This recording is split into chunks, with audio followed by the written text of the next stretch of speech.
Hey, how's it going? Today we will be ranking my entire physical Nintendo Switch collection and one digital game. It is going to take a while, so I hope you all have some popcorn and something to drink along with it. Um, I have almost 200 physical games, so this is not going to be a short video. Now, first off, let's start with a downer. Let's get Pokemon Violet out of the way, which was a massive disappointment, just like most of the modern Pokemon games, and well, most AAA games in general nowadays. But if you haven't played that one, I highly suggest not doing so. There's many better Pokemon clones out there, like Nexomon.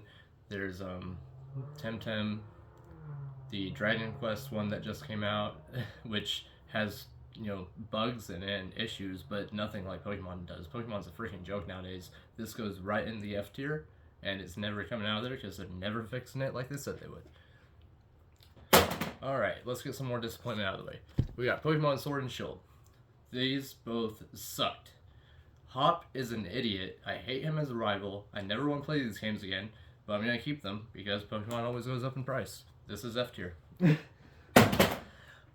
Alright, and then to get, well, somewhat of a positive note, Pokemon Legends Arceus.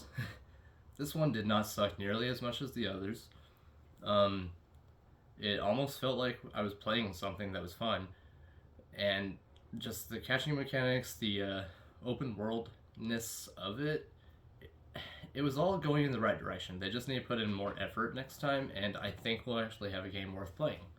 Well, more so. This one was still fun, but it's probably gonna go in the C tier, maybe borderline like B tier, but I don't want to be too nice to Pokemon right now. They suck. All right, now to get a little bit of a better game, in my opinion, is Rayman Legends. This one is a beautiful 2D platforming game with amazing music, a lot of collectibles that are fun to do. I 100% this game when it came out, or when I got it for Switch, whenever that was, and it was a blast. This is gonna go in maybe A tier. That one's hard. I almost want to put it in S tier, but nah, it'll have to stay in A for now. But either way, definitely great game, worth playing. Highly suggest it. Get it, go buy it. We're probably never getting another real Rayman game anyway, so just play this one, enjoy it. That's all we got. Alright, then we have something that I have purchased recently and have not played at all. I know nothing about this game, so I'll probably just put it in C tier, depending on... I think it was a... Okay, so it's an action RPG that I legit just have not even put in my console yet, because I just bought a bunch of games for Black Friday and they just all arrived recently, so I have not played a lot of these. Some of the more arcadey ones I threw in the console to check them out just so I had something to say, but this one I did not do for some reason. So I'll just throw it in the C for now and hope it plays better than that when I get around to it. And another one that I have not played because I just got it is Eternal Blade. Now, this one is a hack and slash action game that looks a bit goofy, especially the cutscenes. It'll probably be in B tier for me because I think I'll enjoy the cheesiness of the cutscenes and the bad voice acting, but it honestly looks kind of like a PS2 game from the videos I watched on it. But either way, I got it on sale, so I don't care. Also, cartridge is not in there because it is in my little, I guess, little Switch container, cartridge container thing that I use for all the games that I'm planning on playing soon. So there's going to be a lot of games that we rank today that are not going to have the cartridge in the case. Oh, also, before I piss off too many people, I am very controversial when it comes to a lot of bigger games, so if I pull a big game out and I rank it really low, don't take offense. It's just because I have weird taste in games, and the big ones that people love, I just don't. So don't take it personal when we get to them. You'll know when we see it. You will know. But up next, we have a game that most people probably don't know about. It's Sayonara Wild Hearts, which I know very little about because I forgot to play this one. Either way, the art style looks really interesting and very neon looking, so I'm gonna get to this one soon. It's also in my little container getting ready to play, so we'll get to it before long. And for now, I think I will put it in the... I don't know, it's hard to do the ones I haven't touched yet. I guess just C for now and hope it doesn't get worse.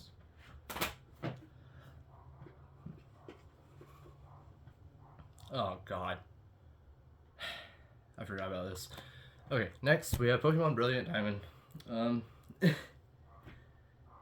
I adored the 4th gen Pokemon games when they came out. I had a blast with them for some reason, and that made me really hyped when these got announced. And then I got it.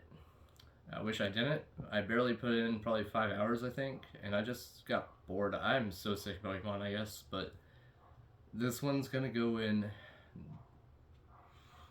D. Yeah, D for Diamond. Got it. But honestly, if you haven't played the 4th gen remakes, or I mean the 4th gen games in general, and you like the older style, these aren't bad games. They just could have been so much better. And I am extremely picky, so D tier it is. Alright, and then we have one that I've barely touched is Planescape Torment and Icewind Dale. This is, for anyone that doesn't know, it's a D&D style game. It plays like an old computer RPG. It's hard for a lot of people to get into. I'm going to attempt it soonish, I think, because it's also in my case. But I just haven't had time. Too many games, not enough time. I've played Baldur's Gate, the first one, and I got burnt out on that by the time I beat it, so I just never touched this one yet. But we'll get to it one day. For now, I think it'll go in B tier, because I think I'll enjoy it for the most part. I just have to be in the mood to read a lot. And then we have Harvestella. Now this one I'm actually super hyped to play. I cannot wait to start it because a lot of my favorite YouTubers have been hyping it up, saying all kinds of cool things about it. It's apparently not too much of a farming sim. It's more of a actual action RPG, I think, from my understanding, and it just looks like a lot of fun. I even wanted to play it before people started talking good about it because I like farming sims now, thanks to Stardew Valley. But this one's going to be special, I think, and I'm going to throw it in A tier for now.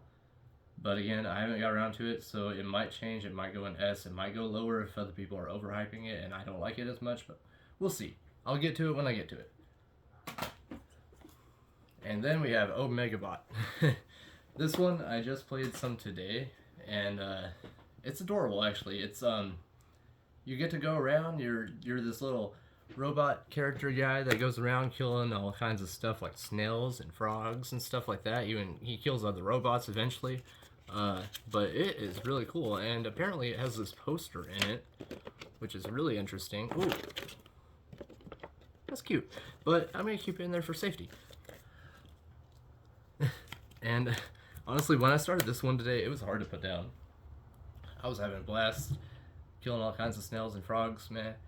Like, I don't know. I think this is going to go in A tier for now, and we will see if it changes when I put more time into it. But either way, I'd recommend this one if you haven't played it. If you like old school 2D shooting Mega Man-ish type games with more of a twist to them, check it out. It's worth it. Oh, speaking of Mega Man, here is Metaloid Origin.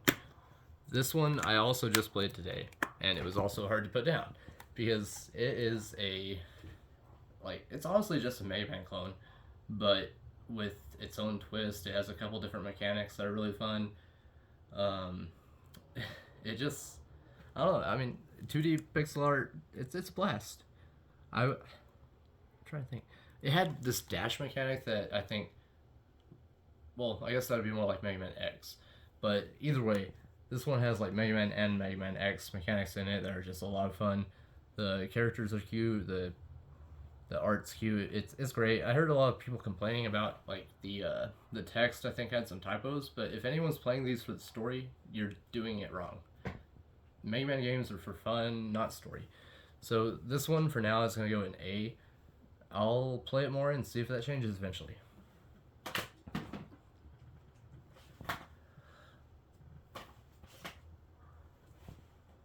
Alright, and then we have how's it?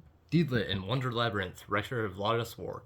This one I actually played through and beat, had a blast. It is amazing. It's actually based on an old school anime. Honestly, I think it was from the 80s or early 90s. I can't remember, but the game is a Metroidvania, and it plays really well. It's not too long. It doesn't overstay its welcome. I had a blast through it. If you like Metroidvanias, check it out. This one is going in A tier for sure. And then another Metroidvania, yet this one I have not played. I have played the first one. But this one is Axiom Verge 2, and it looks very similar to the first one with a few differences, like a different character. Some of the art looks a little different, but overall it just looks about the same gameplay-wise, and it looks like it'll be another great Metroid game. These are the most Metroid games of all Metroidvanias, in my opinion. The first one just felt like I was playing old Metroid, like all the way through. It was amazing. So I'm hoping this one goes in A tier, but I don't know yet. We'll see. Not many people talked about it when it came out, sadly. Here we have Powerumi, or Power Run, however the hell you say it. But this one is a shoot 'em up that is pretty difficult if I remember correctly, and I know a lot of people like that. Also, one of the few games that actually has a manual. Not many do. Well, a lot of mine do, because I buy weird stuff that they make special stuff for. But this one is just a regular shoot 'em up. I'd say it probably goes in C tier. I enjoyed it, but not as much as others. But either way, if you like shoot 'em ups, I would suggest it. I think, yeah, you have to get through East Asia soft, so good luck. They are probably out of stock. Alright, now we have Crystar, which is one I just got and haven't had a chance to play, but it's already becoming rare, especially the PS4 version, so I had to snag it when I saw a company get it in stock over the Black Friday weekend. But this one I've heard great things about. The reviews sound great. It sounds like there's going to be a lot of crying involved. I love that in games. I mean, I just finished Xenoblade 3 last night, and I was tearing up like a baby. It was great. I had a blast. I can't wait to cry through this game. It's going to be great. I love being depressed. Perfect. So I'm thinking this one might even hit S tier if it lives up to the hype. If. We'll see. But either way, looks great. Can't wait. I'm going to play this one very soon. As you can see, it's not in there. So, S tier, hopefully.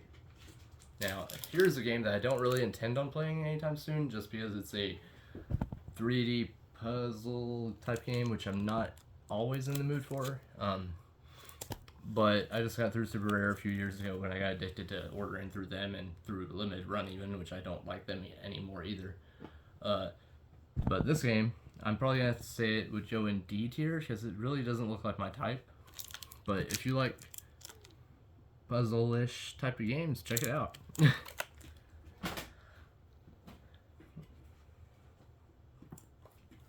Alright, then we have Saints Row 4 Re-Elected, which I haven't played in years. I played it originally when it came out on 360, I think. And it was when Saints Row was no longer GTA clone. It was just its own thing. There was aliens and crap and zombies and all kinds of stuff. It was weird. If you like over-the-top weird stuff with crude humor, check it out. I'd say it's probably a C tier for me, but like a lot of people would enjoy it. Just depends on what you're in the mood for. And then we have Sakuna Rise of Ruin, which is kind of a hidden gem in a way. A lot of people don't really talk about it, but it has farming elements because you have to grow rice, only rice, no other crops, nothing else. But you grow your rice to improve your abilities and your stats and stuff, I think, and then you go and like it's a 2D action RPG type of game. So that part's really fun. the growing the rice part got really old really quick in my opinion, and I was really ready to finish the game. But like the 2D action parts was great, so much fun. I'd say probably B tier. I wish it was A tier, but it's just not there for me. Now here is Salt in Sanctuary. This one is a 2D Dark Souls like game that I had a blast. Like I had a blast. I enjoyed every second of it. I destroyed it when it came out. I would suggest if anyone was going to play this to try out if you're not good at Dark Souls games, try out the mage class, because that was the easiest way for me. Honestly, it was a lot of fun. It made the bad guys easier to kill for sure, and also, who would not want to buy a game that has the developers' pets pictures in it? That's adorable. I forgot about that, but that is adorable. Either way, great game. Super expensive now, unfortunately, so you might have to do it digitally. I think this goes for like $100 now. So, yeah, but it's I'm throwing that in S tier for sure. All right, now let's do these two together. So it's Mary Skills for 1 and 2. Haven't played them. They are dungeon RPG crawler games. A lot of reviewers have talked really highly of them, but dungeon crawlers are hard for me to get into, so I'm gonna hope they are not below the B tier, but we're throwing them in B for now. They're both in order to be played eventually, so yeah. I'll get to them. I just don't know what I'll think of them yet.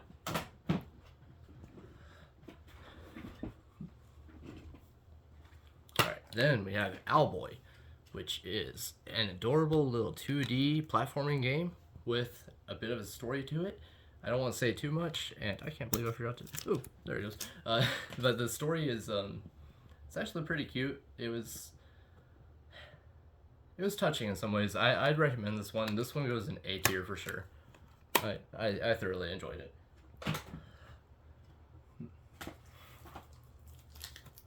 Yeah, here's the one I haven't even opened. It's Pocky and Rocky.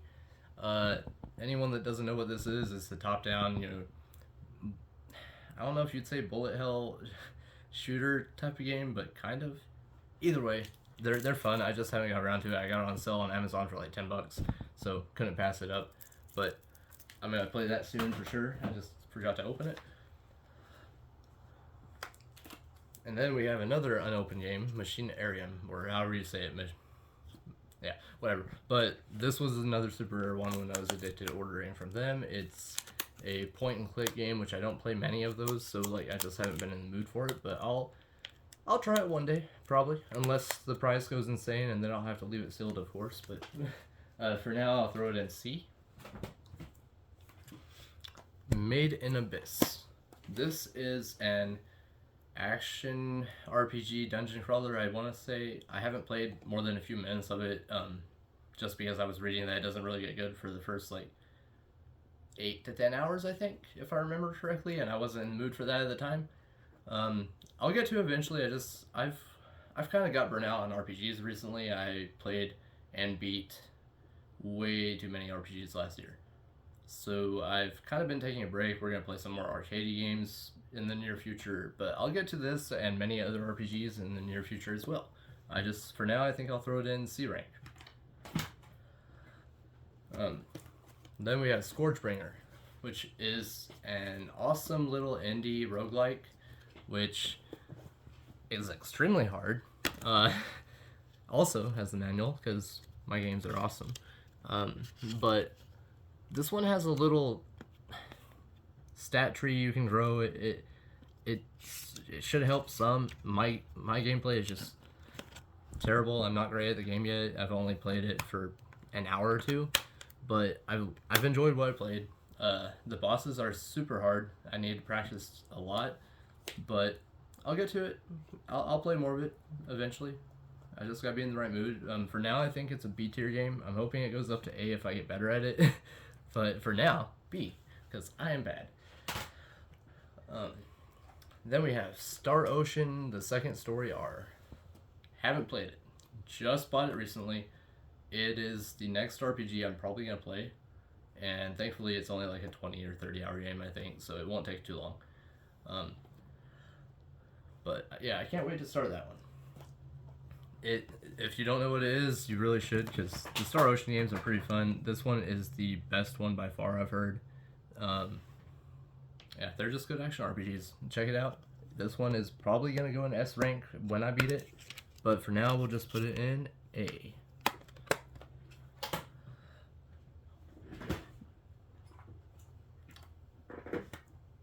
Alright, then we have Battle Axe, which is an arcadey top-down kind of Pocky Rocky style game. And I've only played, I don't know, like 20-30 minutes of it, but I enjoyed all the time. I'm going to play it more soon.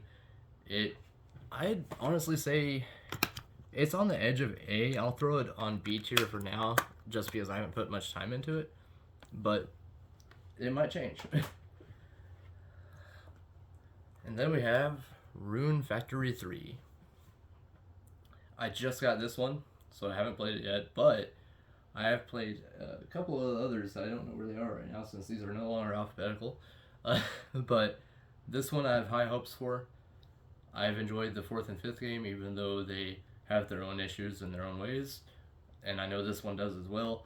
But I'm going to enjoy it. I love farming games with a little bit of action RPG to them. Yeah, that's all I could say. I'm thinking this is probably going to be A rank for sure. Unless it just really disappoints me for some reason. But, there's that. And then, we got one of my other new games I just haven't got around to. This one is Makai Kingdom and ZHP. So, these are both strategy RPGs, I believe, and, well, tactical strategy RPGs. And those games usually fall close to the B rank for me, unless they're like really special or really bad. So we'll throw it in B for now. I've heard good things about ZHP. I need time. So we'll get to it. And then up next we got Smoke and Sacrifice, which I've actually played recently. I thought it was gonna be like a regular action RPG, not much to it. It turns out it's got some Dark Souls elements to it. It was not easy. I still need to beat it, but I intend on trying to beat it. I don't know if I'll be able to, because it actually is really hard. So, like, I don't know. It's interesting. If you like dark, difficult action RPGs with weird stories, because this one involves, like, not really spoiling anything, but in the beginning, she has to give up her child for a reason, and it's just about trying to relocate said child, I think, sort of. So, yeah, I'll leave it at that, but it has a weird story. I do want to finish it to see what happens. It's just hard. I was getting sick of dying, so I took a break. But I think I'll throw it in B rank for now because of the uniqueness, and hopefully it'll go up to A rank once I eventually beat it. Alright, and then we got another game I've not played. That's gonna be, well, we'll get to all the games I played sooner than later. But this one is Marvel Ultimate Alliance 3.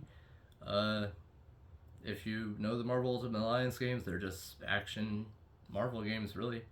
I've heard good things about this one. I just haven't got around to it, but I plan on it because I've kind of been craving a good Marvel, well, just superhero game in general, because I haven't got around to playing Spider-Man 2, so I need something.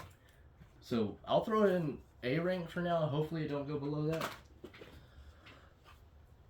Alright, and now we have everyone's favorite, which is one of my least favorites, Mario Kart 8 Deluxe. So this is a 10-year-old game that won't die. It is the best-selling game on Switch. Probably will be until Switch dies soon. But this game is a great kart racer. I want 9 or 10, whatever we're on now. I don't care. I want the next Mario Kart. I'm tired of this one, and I'd rather play different kart racers. Like 2K Drive Lego 2K Drive is much better in my opinion. Yeah, I'm sick of this one. It's great for what it is, but it's too old. So I'm gonna throw Mario Kart 8 in C rank. That hurts. No. Okay, B rank, just because it isn't bad. I'm just tired of it. So tired of it. And there's so many better games.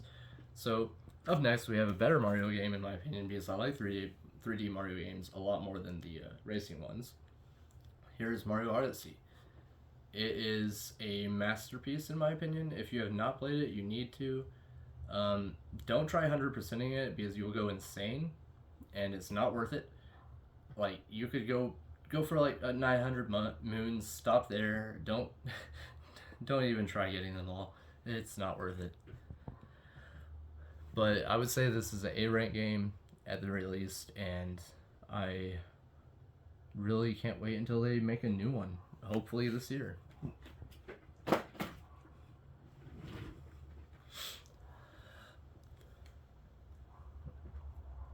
Alright, then we have Labyrinth of Zangetsu. This is a first-person dungeon crawling game, which I have not had a chance to try out yet.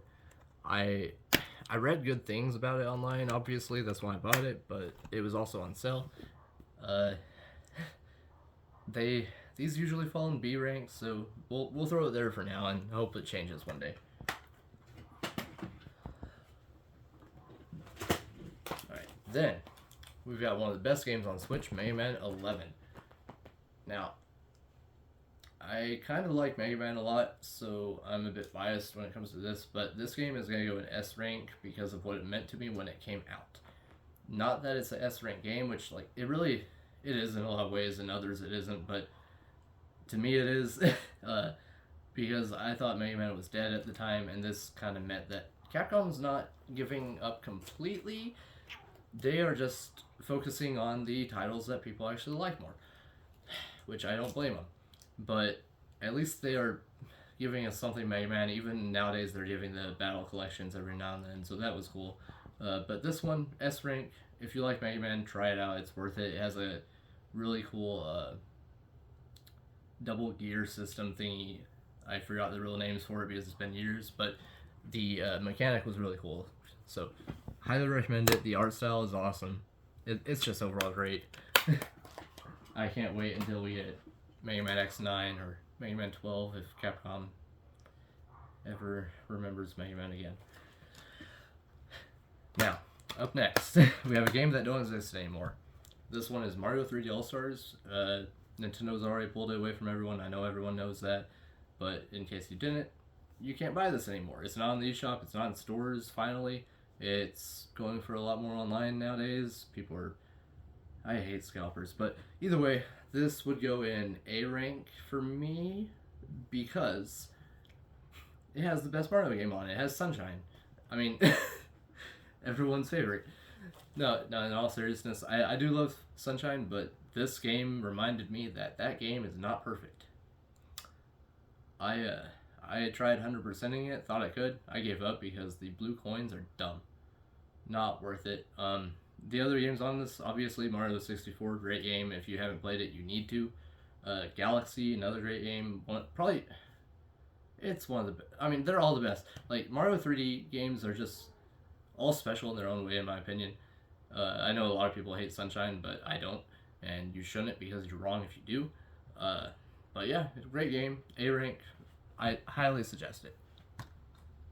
If you can find it, that is. Here is a game I have not played. Superliminal.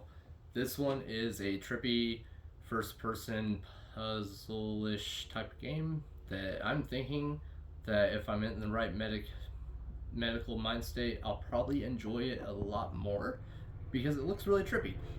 So I'm hoping for A rank. And then we have Subnautica and Subnautica Below Zero. I know very little about these. I think I just got them because they're really cheap.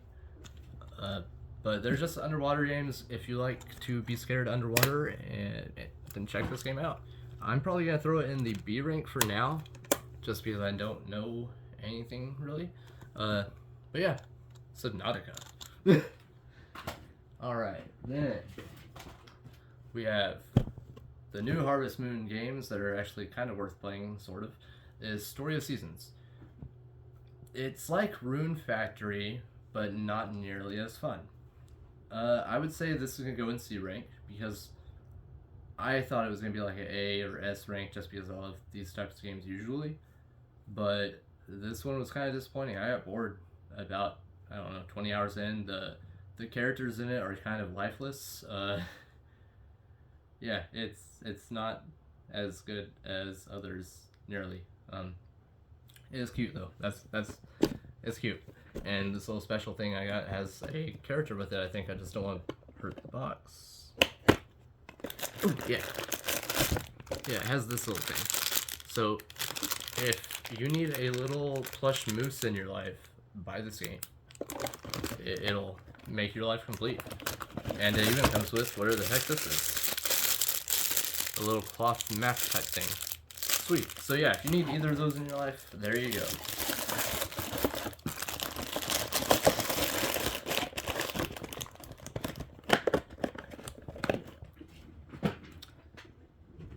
Alright, now we have another game that is up next to be played eventually. This is the longest 5 minutes. I'm thinking that based on what I know about this, which is very little, it's probably going to be A rank, because it is a old school, like, pixel-based RPG, and it has a weird story gimmick thing to it where I want to say you start at the end of the game where you've already beat the bad guy, and you kind of have to go back and retrace your steps of how you got there. I don't know. It just sounded really weird. I look forward to it. I'll probably post more about it eventually and when I know more about it. But either way, cute looking. Can't wait to try it. I'm hoping for A rank.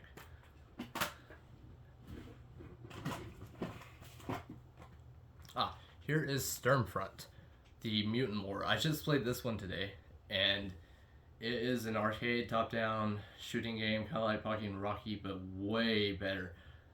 Well, in some ways. So the like the art style is just really gross and I don't know, just disgusting looking. That I really enjoyed it. The bad guys are gross. The bosses are disgusting. The second one has 3 things that she should not have that most people only have 2 of, and it just looked really weird. It's a weird game. It's if you don't like crude humor, don't buy it. it had some disgusting stuff going on, but it was hilarious. It was fun. I couldn't stop playing it for a while. Yeah, it's just like it says, arcade action game. It's a blast if you want to just shoot some mutants and have fun. No, it's great. It even has easy mode, so if you suck, like I do at games, you can still make it somewhat far. So I'm gonna say that's A rank. I had a blast. I loved it. I'm gonna play more of it later, probably.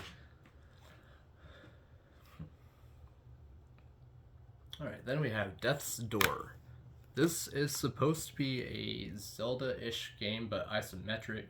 So, like, Zelda, but not great. Because I don't understand isometric. Like, the Sega Genesis days pissed me off so much because isometric games are so hard to control. Or they used to be. I hope this one is not that bad. It looks like fun. I like the art style. It's dark, gritty, has Zelda-ish gameplay, and I mean, like, the good Zelda, not the new ones. But yeah, I can't wait to try it. I'll get around to it soon. This one's gonna go in A for now, and it'll probably change.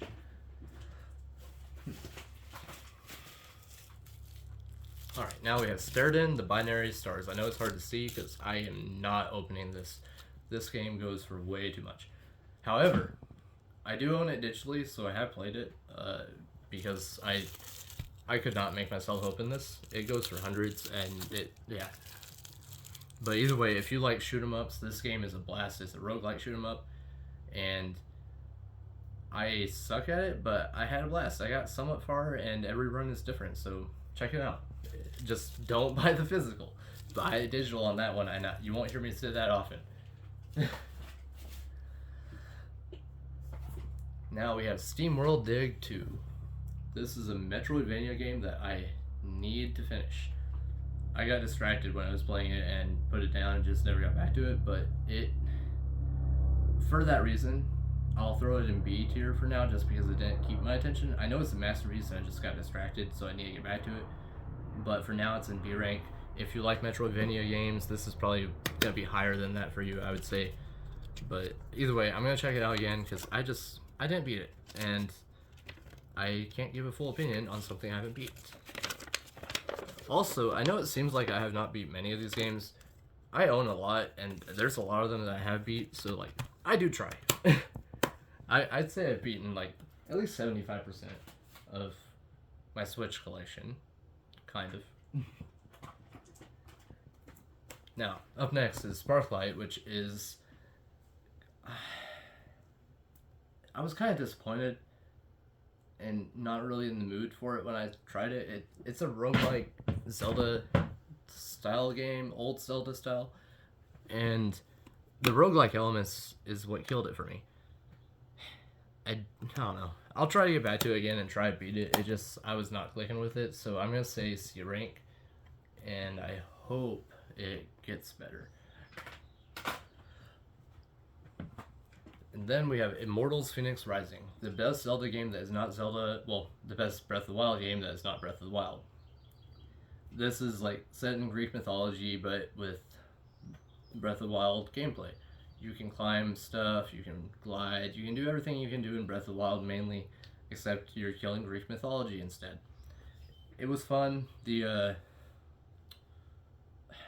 dialogue was pretty... It was okay. It was funny at times. I liked that, I think it was Zeus was narrating it or talking a lot. Yeah, it was fun. I still need to beat it just because open world games are not my thing usually. But I enjoyed what I played. And I will say it's B tier for now. Alright, here's one of my first Switch games, Wonder Boy: The Dragon's Trap. This one was amazing. It's just a cute, cartoony platformer. If you have not played a Wonder Boy game, you're missing out. If you like platformers, that is. A rank, like 100%. Yeah. I love this game. It was great. Now, we have a shooting Zelda clone-ish type game called Trader Witch. This was, well, top-down Zelda style gameplay, but you shoot stuff instead, and I don't know. I enjoyed it. It's a little forgettable because, I don't know, I probably need to play it again. I only played through it once. I enjoyed it for what it was, but I think just B tier because I can't remember it that well. But, yeah.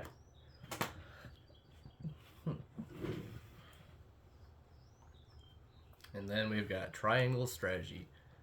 I need to be in the mood for, like, you know, strategic strategy RPGs. I just haven't been in the mood to read for like a couple hours before getting into gameplay. I'll get to it eventually because like I love the art style. It's beautiful. I know the story's gonna be good. I just need to be in the right mood. But if you like strategy RPGs, check it out. I'm gonna say B rank for now. Alright, then we have Trials Rising, which is just a fun little arcadey, biking game where physics are involved a lot. So if you like that and you like to crash a lot and get really frustrated because you can't finish a level after like 100 tries, check this game out. It'll make you extremely upset with life, and you will enjoy every second of it. I'm gonna say B rank because it wasn't as good as, I don't know. I remember Trials being better, but I think my gaming tastes have changed. Or they just throw too much Ubisoft Online crap on that, and that pissed me off. I don't remember. Alright, here's a masterpiece, Mega Man Battle Network Legacy Collection. This game is 10 of the best 6 games you'll ever play. And I mean that because they pulled a Pokemon. But either way, it is at least, I think, 6 full games. And every one of them is a blast. If you like weird they're weird. So if you haven't played these, they're not like regular Mega Man games. They are played on a grid in action, like in real time, but you're using these battle chips to fight your opponent and your Mega Buster, of course. But it's different.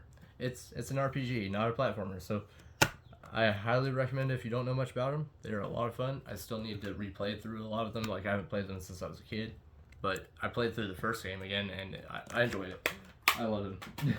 Such good memories.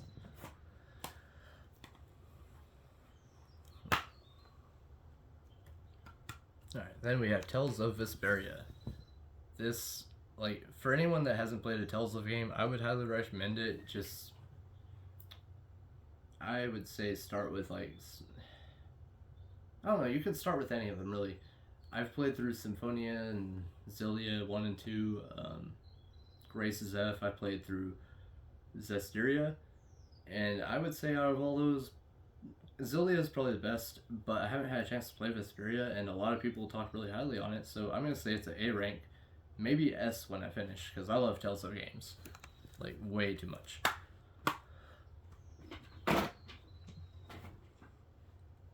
Now, up next, we have a survival horror-ish type of game, according to, I think, Radical Reggie, but I haven't had a chance to play this one yet.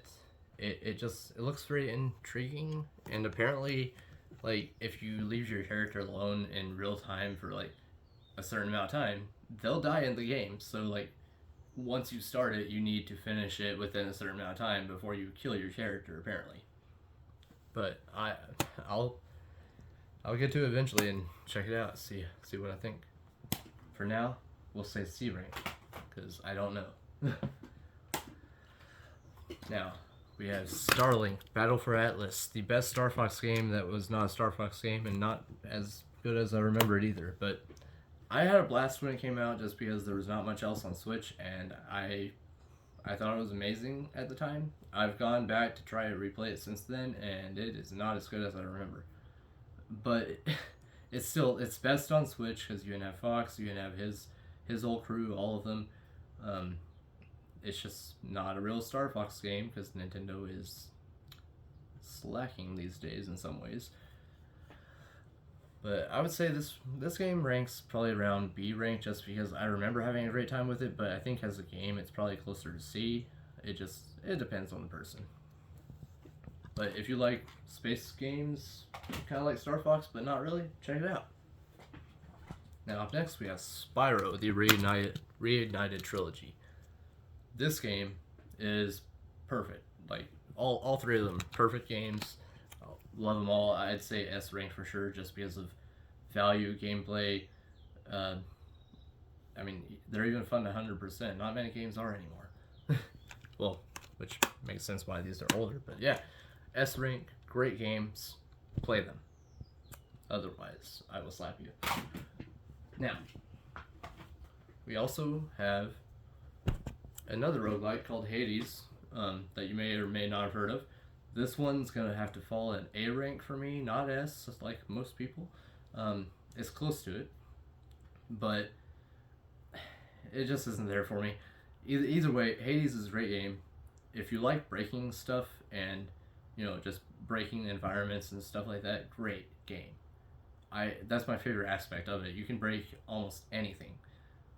I always forget there's enemies in the room when I'm doing this game, because I'm always breaking stuff around the enemies. I'm just having a blast doing that. I get distracted easy. This game, A rank, play it if you haven't. If you like roguelikes, if you like breaking stuff. Hey, even if you like being in hell, check it out. Also, Hades, if you don't know, is getting a sequel, so check it out. If you like it, check out the sequel. Now we have Hellnut, Badass from Hell. I'm gonna be honest, I bought this because of the name alone. I didn't really do much research. It was cheap at the time. I thought it would be kind of like Enter the Gungeon, which I love. It's similar, but not nearly as good, because it's lacking a dodge button, like Enter the Gungeon has, a dodge roll thing. It doesn't have that. Everything else about it, the art style, the disgustingness of all the characters, the fact that you start out as like a freaking slimy brain character thing, and then you get to turn into other stuff from there. I recommend this game if you find it cheap, and if you like roguelike games in general. It's just not as good as others, but like it's still a fun experience for what it is. So check it out. I'd say B rank.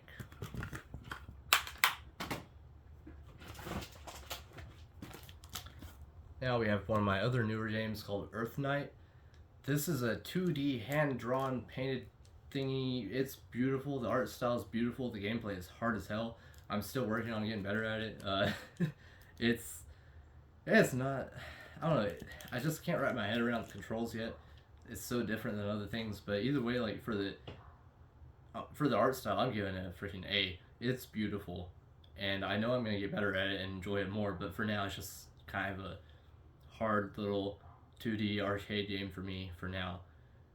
But yeah, if you like beautiful hand drawn art styles, check it out. You can even, the entire game is just kind of you running down a dragon's back, if that makes sense. But yeah, I do recommend it for sure. So there's that. Now we have another roguelike called Loop Hero. This one I still need to put more time into to give a better impression. However, from what I've played, I think I'll enjoy it. It's gonna be one of those games where you just have to sit back, relax, and let it do its thing because there's not much action going on. In my opinion, it's more of a you go in the loop, you collect these tiles to build random things on the play field, and it just goes from there, and you keep building and building until, as I assume, you die, and then you start over again. It's just, yeah, I've only put a few minutes into it. It's a roguelike. I like roguelikes. I just need, yeah, I'm gonna play it some more soon. For now, I'm gonna say C rank just because I thought it was something else when I bought it. I think. I don't think I fully understood what I was buying, but I bought it probably because of the art style and because it was on sale. Either way, I'm gonna try to get better at it and understand it more. Plus, it has a manual. Like, how could you not want a game with a manual? I mean, really, look at that. Hey, now we got Reverie, Sweet As Edition. Sweet As Edition. This one also has a manual, so right there makes it A rank for sure. Also, the fact that the gameplay was a lot of fun. It's a Zelda-ish type game, and I need to be more careful. But yeah, it's a Zelda-like game. And I mean, the good Zelda is like Link to the Past, not all this new crap. So if you like Link to the Past Zelda, and on top of that, this is a really short game, so if you don't have a lot of time, and you just want a quick, enjoyable experience that you could probably beat in 1 day, 1 to 2 days, check it out. I'm throwing this in A rank. I loved it. It was adorable. I'm going to play it again probably one day. And I don't do that with much games, so yeah. Alright. Here is a game that... False advertising. I'm still fat. Now, this game is a blast if you like RPGs that make you work out constantly. It's great for cardio, and I do intend on getting back to it. However, I've been dealing with, health issues. Like a lot of people, it's been great. My breathing is not the best. So this game is not for me at the moment. But when I'm getting better and my breathing is getting better, I will probably try it again because I do need to get in better shape, obviously, since I have health issues. But yeah, getting old is great. Don't do it, kids. Don't do it. Play this game. Don't get old. But Ring Fit Adventure, for a actual fitness game, it's A rank because it doesn't suck. It's not Wii Fit. It's an actual game. I recommend it if you like stuff like that. Then we have Rogue Heroes, which is another Link to the Past Zelda-ish game. I had a blast. Loved every second of it. It's also a co-op game where you can play with, I think, up to 4 people throughout the entire story. And not many games do that anymore. I miss couch co-op. Online stuff sucks. But then again, I'm old, so But yeah, this one, A rank. Loved it. Also, in case you haven't noticed, I'm very picky about what goes in S rank. Only certain things will. Which means a lot of these are close to S rank, but yeah.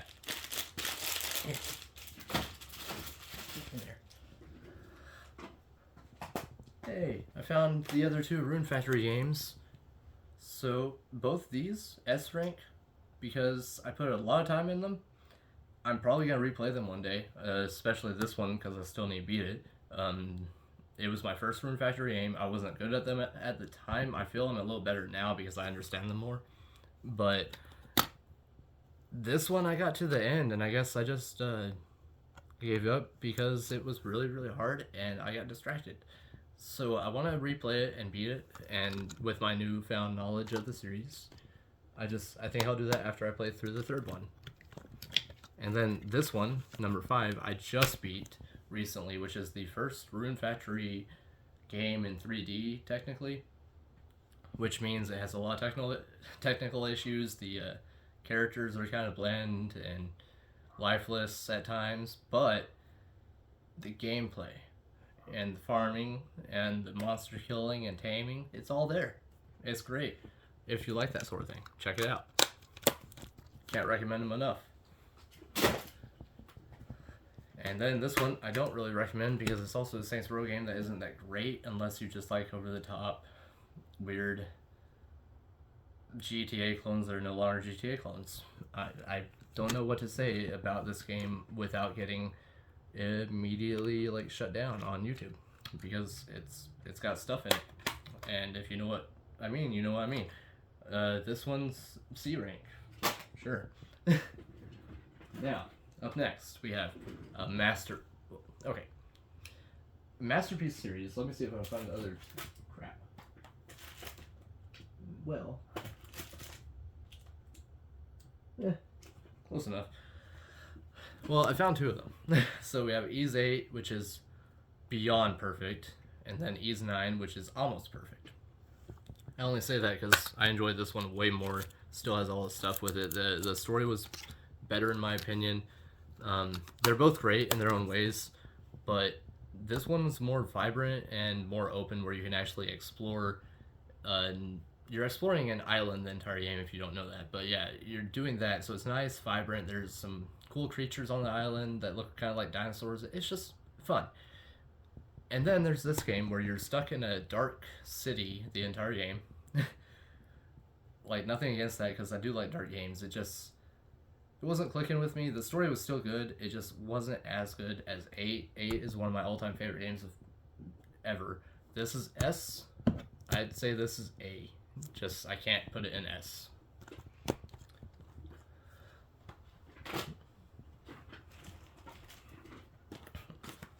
Now we have another NIS Presents thingy, which has Soul Nomad, which looks like a game that I'll enjoy way more than the game that actually started, being Phantom Brave.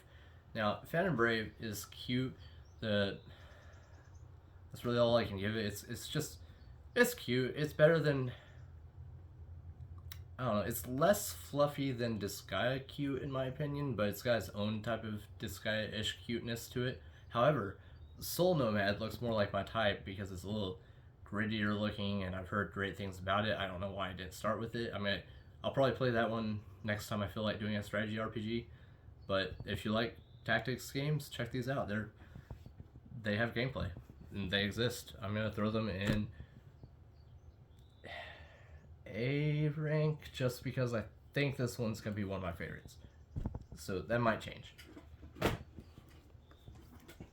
Now we have a game that I thought was going to be more of a action-ish Zelda, like the past style game. I'm saying that too much, but it's hard to describe them in other ways sometimes, especially right now.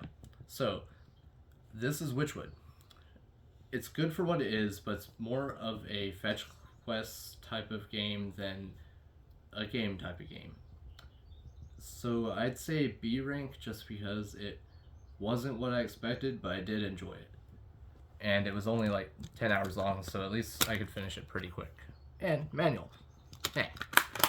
Best part. Now. Beautiful. They're all in my hand. That sounds gross.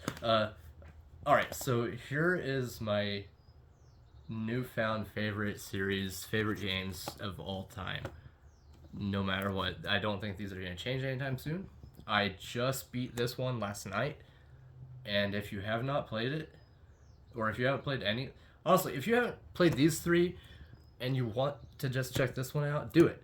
This game you can play by itself. The story is great. You don't have to play the others to enjoy it. I mean, some things might help you enjoy it a little bit. I'm not going to say much else.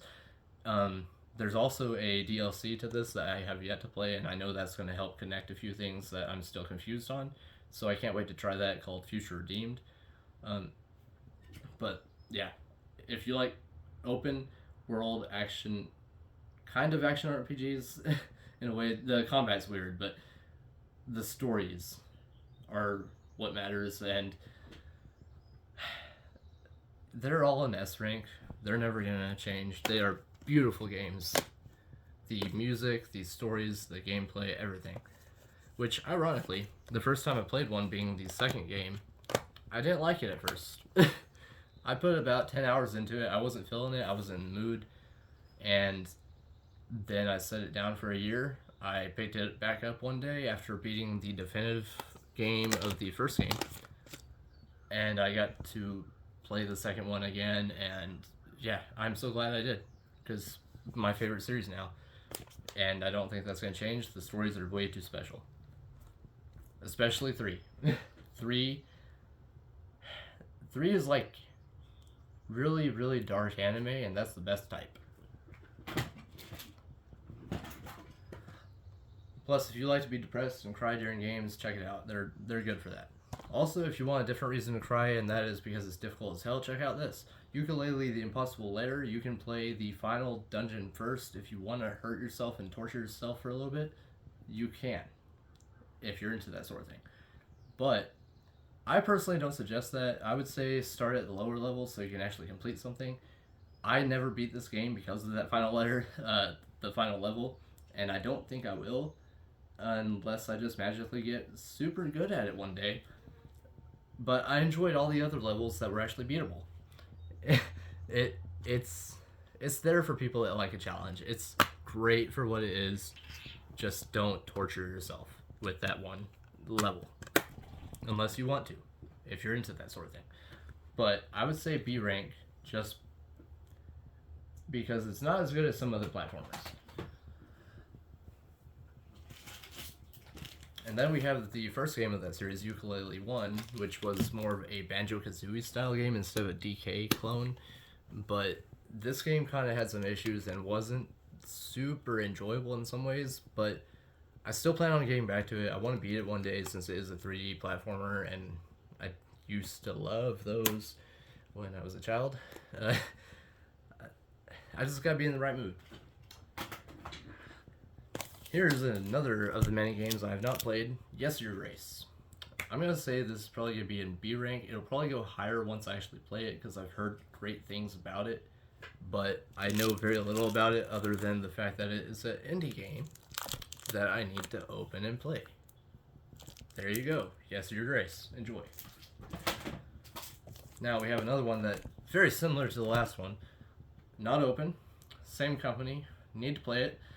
I have a problem with opening games from this company for some reason. I open all my other games. I don't know what my issue is. But this game isn't even super valuable or anything. It's just Wolverblade, which is a beat 'em up game. So I guess that's why I haven't played it. I have so many of those that I'll get to it when I get to it. Maybe if I ever, make one of those things I've heard of called Friends, I could even play 2-player on this. That would be kind of cool. Now, similar situation here. Faerun Collection. Old style Zelda Link to the Past-ish games with not so pretty graphics because they look a little more barren, for lack of a better word. But I do intend on opening this and playing it. I've just not done so for the past many years for some reason. So we will do it eventually.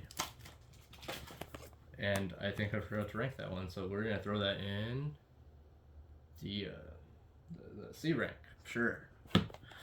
Up next, we got Enter the Gungeon. S rank, 100%. Love this game. If you like top-down, bullet hell, gungeon games where you're in a gungeon and not a dungeon, it's even better. This game is beautiful. It's adorable. It's great. You can go around and kill bullets. It's so cool. I don't know. It's also a roguelike game if I didn't mention that, but yeah. Great game. Check it out. It's worth every cent. I even have a thingamajig from that game, which is this little bullet craft thing I made. It's like you can kill these things in that game. How could you not want that in your life? Do it. Up next, I need to beat this game because I got really far. Ender Lilies, obviously. Um, but I got far. Then I got to this one boss that just refused to die. So I gave up for now because I wasn't feeling it, and I don't like to force myself to play things that I'm not in the mood for. So we'll get back to it, and I'll beat it because it's a Metroidvania game, and I'm great at those at times, just not when I was playing this one. So for now, B rank, but it's gonna go in the A when I beat it, most likely, if I can beat that one stupid boss. And then we have a little not so hidden gem here called Eastward that is now getting a farming DLC addition to it really soon if it hasn't come out already. And this one, I would have to say, for me personally, B rank, but only because it wasn't what I was expecting for some reason, and it was still a great game. Maybe it was the silent protagonist, like John, the main character in it, aside from little Sam there. He don't say a word, and he's kind of her father figure, so it's kind of awkward, but at the same time, it has a lot of good things going for it too. I don't like silent protagonists, and I was expecting something different, but this is another Zelda-ish game, so if you like those, check it out. So, I would say, yeah, like I said, B rank for now. I think that DLC would make it go up to A rank for me, because farming DLC in a game like that, yes please. Here's a game I've not opened yet. I have played, which is Earthlock. Used to be Earthlock Festival of Magic until they took that away because they revamped the game a little bit. They fixed some bugs and issues and crap with it. Which was cool about the company, the indie people that made this game, since they actually stuck with it and fixed it instead of wasting time working on the sequel that no one wanted at the time because the first game sucked at the time. So now they're working on the sequel that people would actually prefer, since this game doesn't suck so much anymore. But overall, it was enjoyable at the time. I don't think it's the best like type of RPG out there really. It was good for what it was, and I'm glad that they stuck with it and fixed it like they did. But there's so many better RPGs out there that I've played since then, so I'm gonna say this one's B ranked for now. And I may open it one day. That's one of the few I have digital of, so it just felt weird to open it. Now, up next we have Gunvolt Chronicles something something Striker Pack. This one is a Mega Man clone that is really, really freaking good, made by NT Creates, I believe, or Nighthawk. Wait, what the hell? Yeah, NT Creates. Okay, I guess Nighthawk's the publisher. But yeah, NT Creates, they make really good Mega Man style games that are just really over the top, great action games, a lot to them. I need to get the rest of the games of the series because, like, when I got this, the Switch was still new, and I think I would probably say this is an A rank game, even though I haven't played it in years. I remember having a great time. I need to replay it and see what I think now. Because believe it or not, when the Switch came out, I had no consoles. I was on a gaming hiatus, and the Switch is what brought me back and made me an addict. Unfortunately, a broke addict now. But next we have Guacamelee. It's a double pack of 2 Metroid, kinda Metroidvania-ish type games, but 2D action platforming games also. Great gameplay. They also have kind of fighter elements to them too, which I'm not much into fighting games, but in this type it worked because, I mean, you're a freaking, what's it called? Luchador, whatever, I can't remember words. But you're one of those guys, so of course you're gonna do some fighting moves and stuff like when you're against the enemies. It's fun. I recommend them both. They have really goofy dialogue as well, so like they're fun. And they would probably go in A rank. Now, kind of disappointing that we started off with some nice F tier games, and I haven't seen any since then. I guess my collecting habits got better, or at least my choosing of games. Now, Up next, we have Gris or Gree or Grease, however you want to pronounce it. I can't remember the correct way, but it's just like a hand-drawn 2D art style type of game that I think has a touching story to it, and it's like a short game. I just got it recently, so I haven't played through it yet, but I'm going to soon, and then I'll do a follow-up on that whenever I do. For now, you had better be A rank based on what I've heard about you, otherwise I'll be disappointed. So, S rank, Klonoa 1 and 2. If you haven't played these and you don't know what they are, you didn't grow up with them. I didn't grow up with them. I didn't know what they were until they like made them on Switch. I barely knew anything about them, but like they are the best little cute little 2.5 puzzle platform games with a really cute grab and throw mechanic that you can do with enemies. I loved every second of both games. The second one was slightly better in some ways because of the overworld map. I kind of like that a little more, but there's not one bad thing about either game.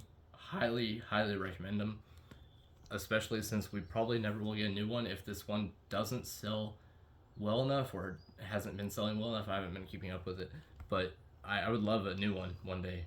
I just can't believe we actually got this. So check it out. Do it. Now, Luigi's Mansion 3. I've never played a Luigi's Mansion game before. Not even this one yet. However, if you need Luigi in your life, and I know most people do, you should play this game, obviously. And I highly intend to do so sometime.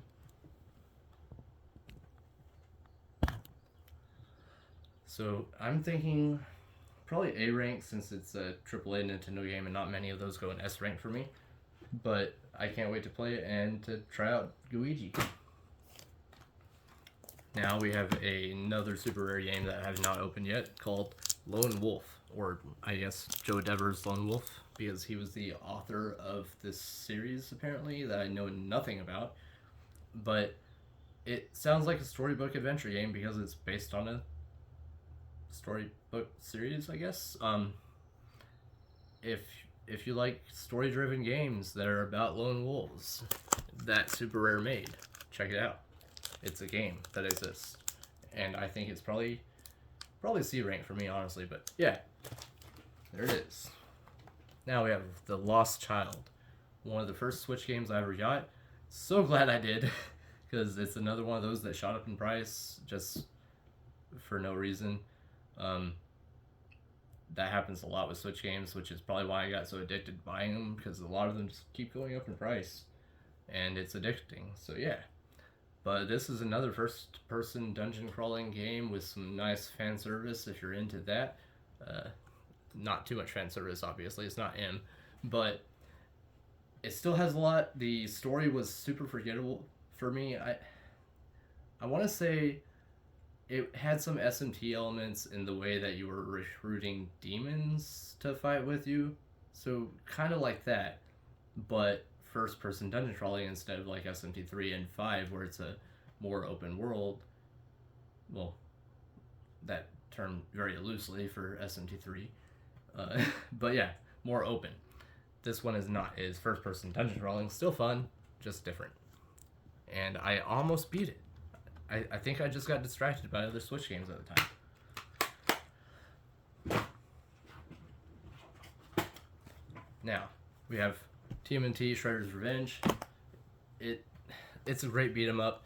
If you haven't played it, you should. I've loved every second of it. You can beat it in just less than a couple hours. So like, if you like to beat games really fast and get them checked off the checklist, this one's good for that. I would say S rank just because it's TMNT. TMNT is great. Like, yeah, especially classic TMNT like this one. So S rank, plus it has some goodies with it too. Can't go wrong when your game has stuff with it. Now, we have an empty case here called Team Sonic Racing, which I am currently playing this one more than Mario Kart. It's better in some ways, or just because I'm sick of Mario Kart. But yeah, it's just Sonic Mario Kart. If you like that, play it. I would say this is a rank for now, which, yeah, I'm just throwing letters out there at this point. Now, Up next, we have Super Smash Bros. Ultimate, which I don't like this game nearly as much as the Wii U one because I have better memories with that one. I actually got kind of competitive at the time. I even kind of had friends at the time to play with. However, this one, which is a much better game in every way, I barely put any time into it because I think I got burnt out after the Wii U version. So, Smash Bros. Ultimate A rank, it's a great game. I can't put it below that because it's great for what it is. I just haven't played much of it, and probably won't unless I find people to do so with at some point. I just hate playing online, especially since Nintendo Online kind of sucks, and I don't like wasting money on things that suck. Well, usually. Next up, we have Lego Harry Potter Collection, which I have yet to play. However, I like Harry Potter. I like Lego games, so I'm sure I'll like this. We'll throw it an A rank. It's just all the Harry Potter games in one for Lego. If you like that, if you like Lego Collectathon games, action games that are Harry Potter based, check this out. It's a game, and it's in there, which is weird. I should take that out so I can play it soon. Now we have a couple. Let's start with the controversial ones here first that I mentioned earlier without mentioning their names. So let's do Breath of the Wild.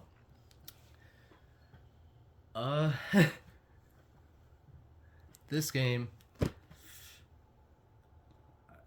I know most people love it and love the direction that Zelda's going in, but in my opinion, Nintendo is wrong and everyone else is wrong because y'all need to stop buying these games so they stop making the games that I don't want. Breath of the Wild is going to go in B rank just because I didn't hate it too much. I kind of enjoyed the first 20 hours of it. It's just open world games in this style with breakable weapons, no real dungeons, repetitive filling shrines that I just don't care about and can't remember half of them. No thanks. No, I'm done. Breath of the Wild, like, it was a great something that people adore. I know that. I don't get it, but they need to either go back to their roots, which I know they won't because it doesn't sell as well, or they need to create something better as far as open world games, and maybe, as dumb as it sounds, make it smaller so that what is there is more enjoyable to interact with. Because in a game as large as Breath of the Wild, or even Tears of the Kingdom, which we're about to see, it's too large, and I know it's not as open or as empty as a lot of open world games. It still feels like there's just something missing. At least in linear games, it always feels like you have a goal, a place you have to go, something to do. There's always something to interact with, something to do. And I know there is in these games, it just doesn't feel the same to me. So, yeah, not great. B rank because I didn't hate it, and I had very few Switch games to play at the time, so I had to play it for a little bit. However, this one here, I only bought the collector's edition because I got it off someone that got two of them, and he did a special deal for me, so I couldn't pass it up. However, haven't played it, don't plan on it. It's going in D rank because it just looks like a Breath of the Wild nuts and bolts kind of clone, and I'm not feeling it. Like, maybe in about 10 years when this game feels a little old to me, then I'll enjoy it more since I like older shit more often, but I don't know. I'll try it one day.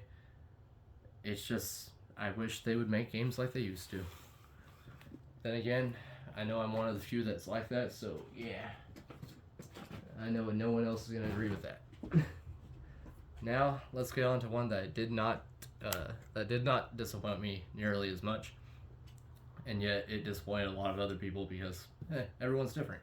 So, Link's Awakening is a remake of an original Game Boy game that you should have played if you did not. I still suggest the original game is great, but this is a remake in a very claymation style art style, so a lot of people were turned off by that. However, the art style kind of, it has to do with or at least it relates to the story in a way to me, and it makes sense because of how it looks, kind of like toys and stuff, and yeah, not real.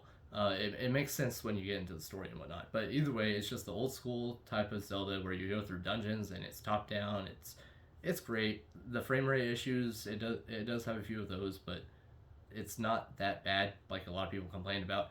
I would say this is A rank for me, just because it could have been better. The original would be S rank, and I feel like they could have done a few things to make this one better instead of wasting time on the dungeon maker that they did, that no one cares about or even remembers. So, wow, I still can't see the bottom of this bin. Uh, so up next we have Yu-Gi-Oh! Legacy of the Duelist. I am a massive Yu-Gi-Oh! Fan, or at least I was when I was young. So I've barely touched this game. I played a lot of like the classic version of it where you play as Yugi and the original characters. I haven't touched a lot of the others on here yet, but it's great if you like to be able to make your own decks and actually play online and play with friends and stuff. It's great. I would say A rank, just because it's the game. It's Yu-Gi-Oh! They didn't screw it up. They didn't do anything special with it. It's just Yu-Gi-Oh! If you like it, you like it. Enjoy. It's A. And then we got Ys Origin, which is a bit different than the other two I showed off a little bit ago, Ys 8 and 9, because in those you play as Adol Kristen, which you play as him in almost all Ys games except this one, where you play as either this girl or this guy, which I screwed up. I chose her without doing research. Not that she's a bad character, but her gameplay style is a little harder, and this is not an easy game, so I had to do a little bit of grinding here and there, but other than that, it was great. It's more of a top-down action RPG versus the Ys 8 and 9 are more of a 3D open third-person style RPG. This one is much more old style, so like if you like that type and you like, I mean, the majority of the game is just you crawling through towers, so if you like just going through towers and rooms and killing bad guys and action RPG combat, check it out. It's great. However, if you suck at games like that, play with him first. I heard he's easier. Or his gameplay is. So. Ooh. Now, up next is one of my other new games called Dead or School. This is a game I haven't played yet. However, I know I'm going to love it. And that's not just because of the cover. It's a Metroidvania game that has been highly recommended by some trustworthy people I watch. Well, somewhat trustworthy. They're not like Gerard or anything, so yeah. But they recommended it. I think it was Radical Reggie said good things about this one, and anything Metroidvania I will try, even if it's weird looking like this one, and probably a lot of fan service. So yeah, I'm gonna say that is going in the A rank for now. Now up next we have My Friend Pedro. If you ever wanted a game where you can play, as a random guy that shoots stuff and has a friend that's a banana named Pedro, you need to play this game. Pedro is a banana, and he's your friend. Or, well, so you think. And there's a lot of shooting involved. It's kind of like if Matrix made an indie game. Hey. Yeah, I'd go with that. That's kind of how the gameplay is, because you can do slow-mo stuff that makes you feel all Matrixy. I'm not good with words today. And I just realized this has reversible artwork. I've had this for like 5 years, and I did not ever change the artwork to that. How could I? Yeah. He might not be your friend. I'll leave that up to you. You need to play the game to find out. But I highly recommend it. I enjoyed it. Once I started it, I didn't stop till I beat it. And that would probably go in almost S rank. Screw it. I don't have many in S rank. We'll put it there. I have really fond memories of that. So yeah. And next up is My Time at Portia, which just got a sequel called My Time at Sandrock, which I assume probably runs even worse on Switch. So don't buy it on Switch unless you're like me and stupid. This game is I I thought it was gonna be a Stardew Valley clone type game. However, there's not much farming involved. There is some, but it's more of a crafting, building type of uh, life sim type game. Not that it's bad. It just has a lot of graphical issues on Switch, not so much on PC, but it's still playable on Switch. I just oh, it's not pretty at all. So I'm saying C rank. No, B, because I had fun with it and I got very far. I played it for many hours. I just did not beat it, and I probably won't because I'll probably just try playing the sequel whenever it comes on a better console that can handle it. But if you do like life sim games that have building elements and some farming involved and action RPG elements, even though it's kind of glitchy and frame rate issuey and not pretty, check it out. Fun game, just not great. So yeah, that one's gonna go in B. Now we have I am. So, thankfully, I know what this one is. I am Setsuna. However, I know you can't see that because, well, unless you're Japanese. But yeah, this game is supposed to play in English. I hope, since I did end up with this version. But it's basically Square Enix trying to make, turn-based RPGs again that are in really cute art styles with a lot of snow involved, and I love snowy landscapes and stuff like that, so I had to check this game out. I can't wait to play it. However, I'm just RPG burnout right now. I've got some arcade games to play instead. So we'll get to it, but I think it'll probably go A rank once I get to it. And up next we have N++, which is a game that actually opened from Super Rare, believe it or not. This one is where you just play as a little pixely dude that likes to jump. And you just go level to level, jumping your way through level to level without hopefully dying too often.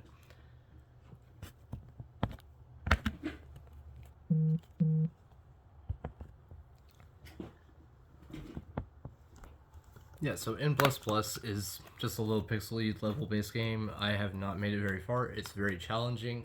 I would say it's probably B rank for now because I do want to put more time into it. I've just got to be in the right mood for the right type of game. However, if you like that type of game, go for it. Nothing wrong with it. And then we have Neverwinter Nights, which is another D&D style game with less of a top-down view and more of a modern-ish third-person view. However, I only played it once, and I only made it about 20 minutes into the game before I met a game-breaking bug that would not allow me to go any farther at the time, and I just haven't picked it up since. So C rank for that, because I'm sure they've updated and fixed it since then, but that really was not what I wanted to encounter my first time playing it. So if you like game-breaking bugs that might piss you off, check it out. It's good for that.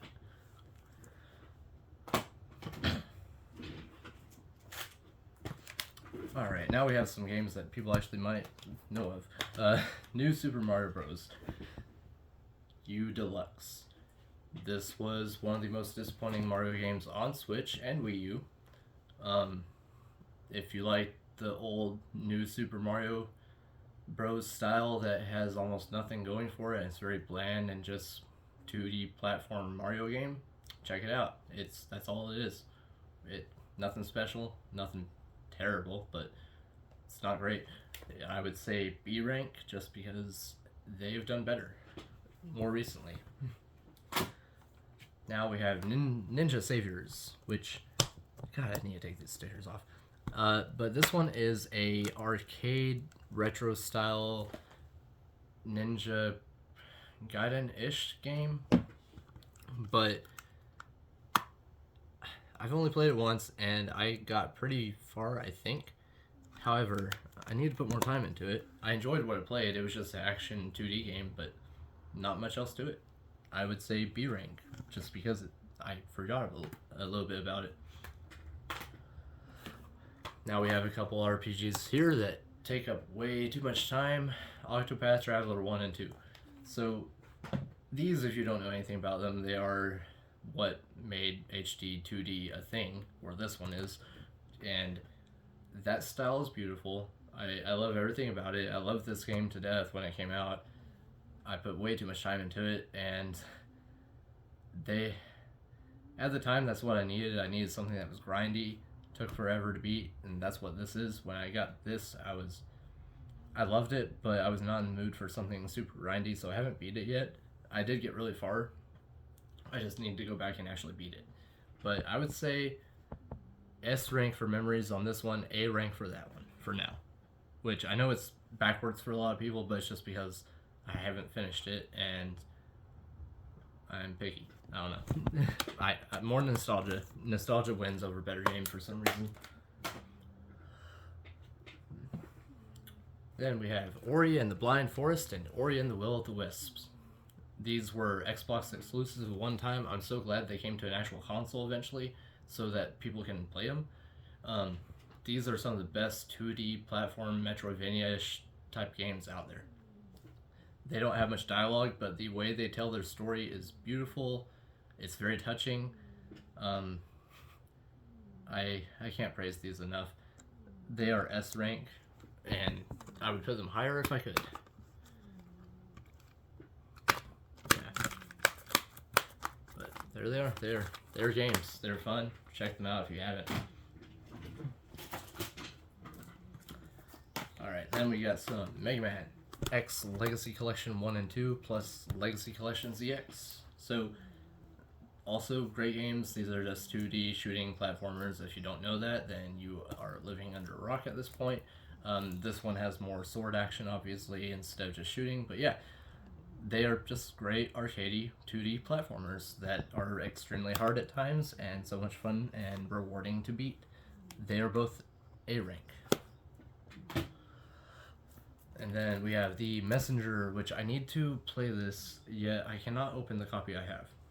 This thing goes for like $400 now, and I think I'd rather spend about $10 on a digital copy at this point just to be able to play it. But it's a Metroidvania style game with Ninja Gaiden type combat and graphics and stuff like that. So if you like that, and it also goes from 8 to 16-bit styles as well, so if you like that, then it's for you. Plus, if you've heard of that other game called Sea of Stars that came out this year, then, well, last year, I forgot that the calendar changed recently. But yeah, this Sea of Stars was made by the same people that made this, and apparently they are in the same universe, so like, I guess there's some Easter eggs in both probably, but yeah, check it out if you like Sea of Stars, or if you like just hard games that are frustrating. Check it out. I think it will be it might be S rank for me, but I'll put an A just to be safe. And then we have Metroid Dread and Metroid Prime Remastered. I have yet to play either of these.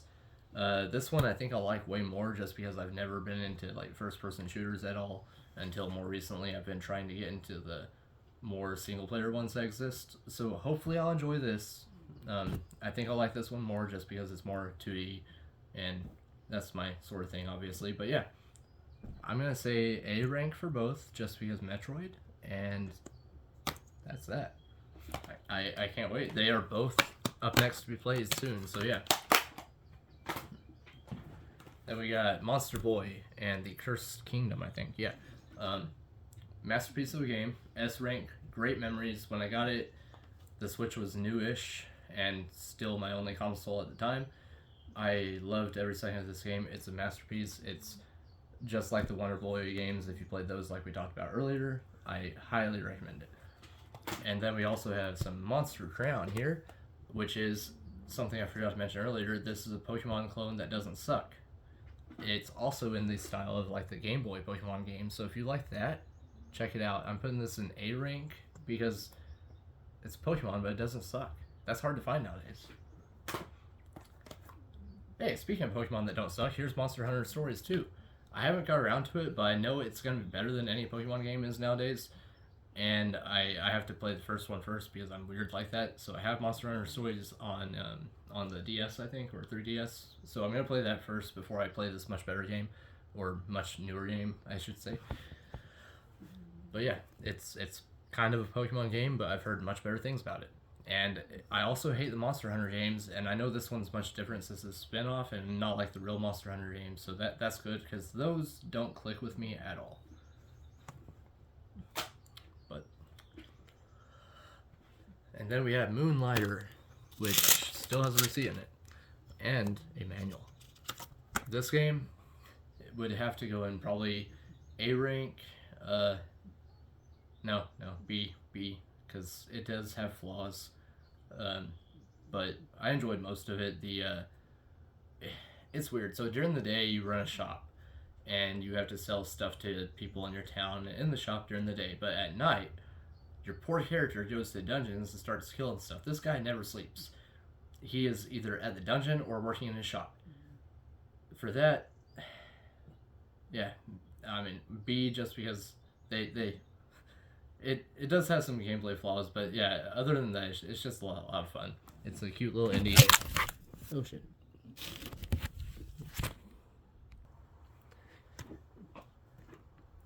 But yeah, Moonlighter, I'd say B rank. Check it out. And then we have some Mutant Mudds collection, which has 2 really difficult, great platformers and 1 puzzle game. I highly recommend these. They originally came out on 3DS, so they had a 3D gimmick that really doesn't work that well on Switch, but still is there. It's just kind of where you jump in the background and foreground and whatnot. But they were a lot of fun. I need to play the puzzle game a little more. I beat the first 2 games. They were really hard, but a lot of fun. But yeah, I'd recommend it if you can find it cheap, or even get it digitally if you have to. I would say that goes in A rank. Then we have It'll Do 2. This one is another Zelda-ish game that I had a blast with. It was kind of in the more of a Wind Waker style, but in Link to the Past gameplay, but Wind Waker-ish art style in my opinion, just because it's a little cute-ish and cartoonish. I don't know, but either way, it was a lot of fun. It was hard. I did not 100% it. I think I tried, and then I just realized that life was too short, so I stopped. But yeah, it was great. I would say that's an A rank for sure. Now we have Sonic Genesis Collection, which, well, Classics Collection, whatever it's called. It just has a bunch of classic Genesis games. If you like old games, I recommend it. It has some really good ones, like I think it has Comix Zone and some Streets of Rage and Phantasy Star and stuff like that. So I'd recommend it. This one's S rank just because of the amount of content it has and the fact that the content doesn't suck that it has. But yeah, check it out. That is S rank. And then we have one of the most ugly games I have. Unfortunately, I still haven't got a real case for this one. Shantae Half Genie Hero. It was great. I loved every second. It was a 2D Metroidvania action game where you can beat enemies with your hair. How could you not like that? I recommend it. This was a rank, and yeah, it's worth checking out. And I've got to get better cases. Then we have SMT3 and SMT5, which I still need to open, but I have been playing through SMT3. It is extremely challenging, a lot of grinding involved.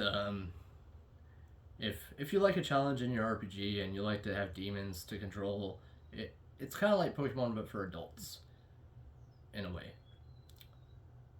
But I'd say they're both an A rank for now.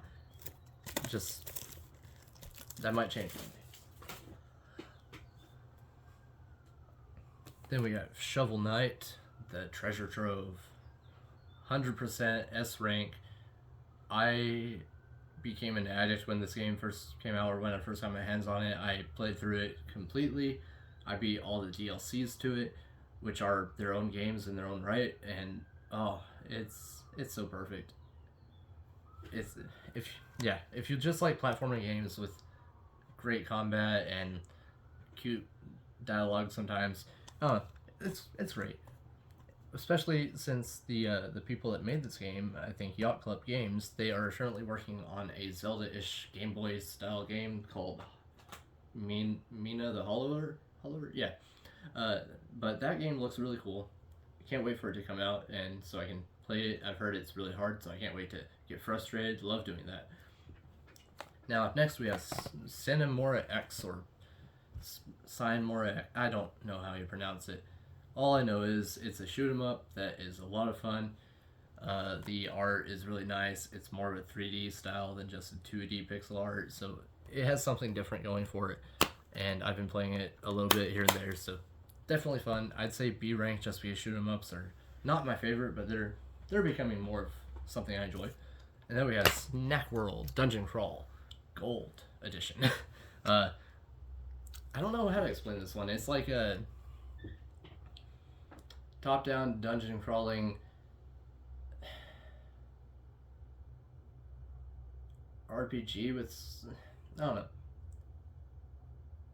It has very methodical gameplay that gets repetitive because you kind of just you're stuck in this town the whole time. You go to the town, you do these missions. It's just a mission-based dungeon crawler, I guess is the best way to say it. But it is fun. There's just not much going for it, and I feel like it's also going to be one of those that might be worth something one day because literally no one talks about it. When it came out, it did not sell well. It's not a bad game, it's just people did not talk about it. And the value is probably going to go up eventually. So I'm going to hold on to it because I enjoyed it.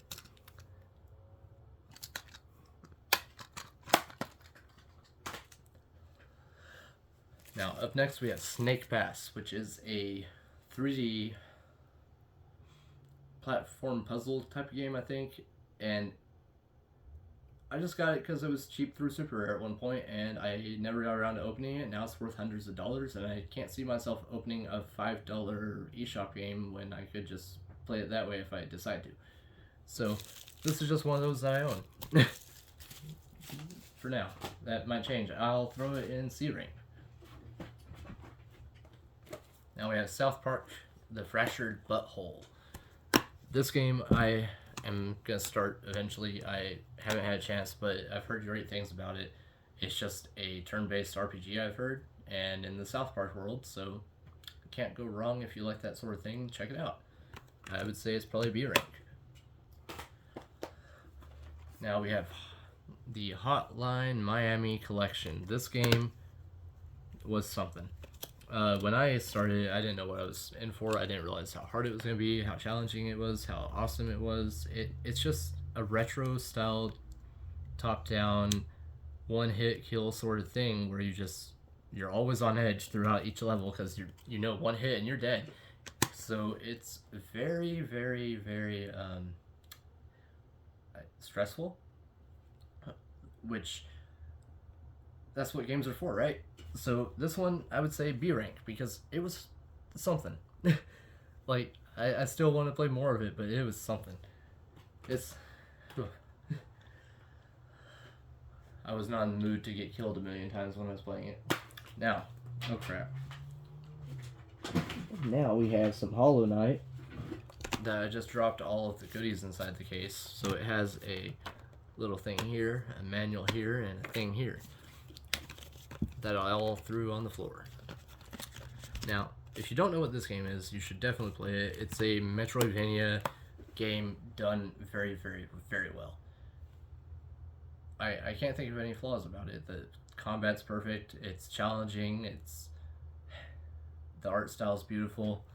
If you haven't played it, check it out.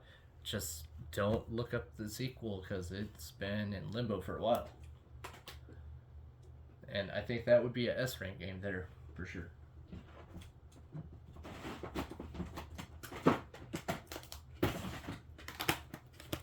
Now we have a Children of the Zodiarcs, which I have barely touched because I didn't realize that it was a strategy RPG when I put it in the console to test it. I didn't have time for that at the time, so it's a strategy RPG that I haven't played yet. I would say C rank. The art style's cute and cartoony. That's all I can say. Then we have Collection of Mana. So if you haven't played a Mana game before, you should. I don't know if I'd suggest this one if you don't like retro games like that. I would suggest maybe the Trials of Mana remake or the Secret of Mana remake, even, which is nowhere near as good, but still decent. I would say check out one of those before this one. But this one does have the original games on it, and it also has, I think, one of the Game Boy games. Yeah, Final Fantasy Adventure. Not a Final Fantasy game, a Mana game, but it does have that too. I think that would probably go in A rank.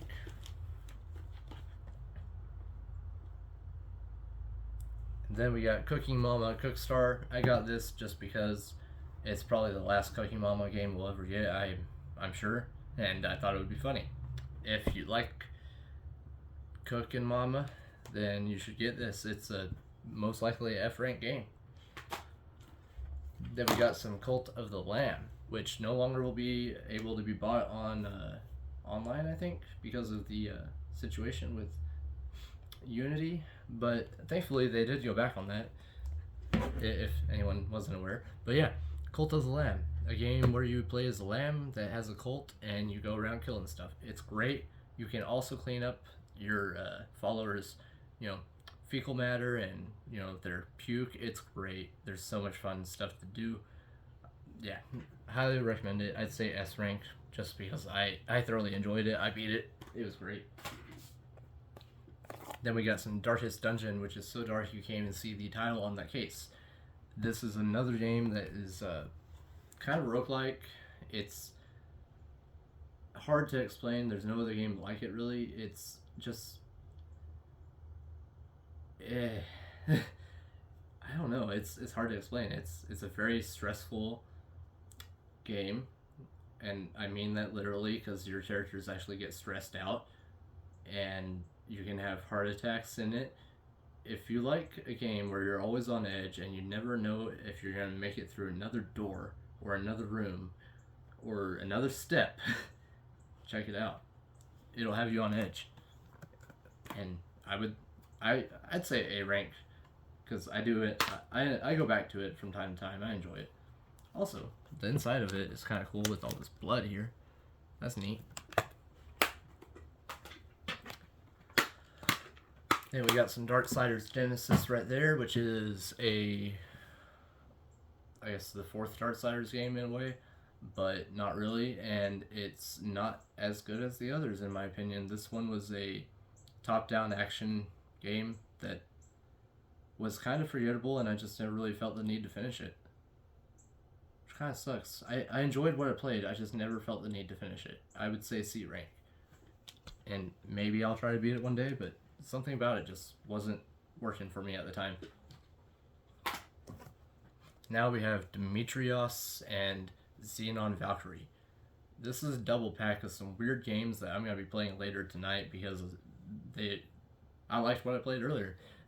This one here is a point and click game with toilet humor and just goofy humor in general, but it looks like a nice relaxing game that I can just sit back and enjoy my way through it, while this game, Xenon Valkyrie, was more of a 2D action RPG game, and I mean action RPG, not like a Metroidvania with action RPG elements.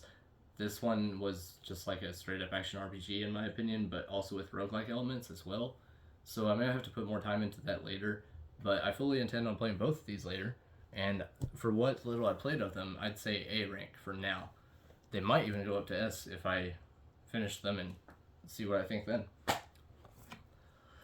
Then we got a couple Digimon games here. One that's an actual kind of Pokemon clone-ish Digimon game where you can actually battle and train your stuff and evolve and all that and go on missions. This one's more of a visual novel with strategy elements. I'm going to say this will go in B rank. This was A rank when I played it. I still need to beat the second game, but I'll get to that eventually. It's just, they're not short. Although if you like Digimon, check them out. And then we got two more very special games here to prove that I have a problem because I own two different versions. And I'm going to have to keep this one because it's my original.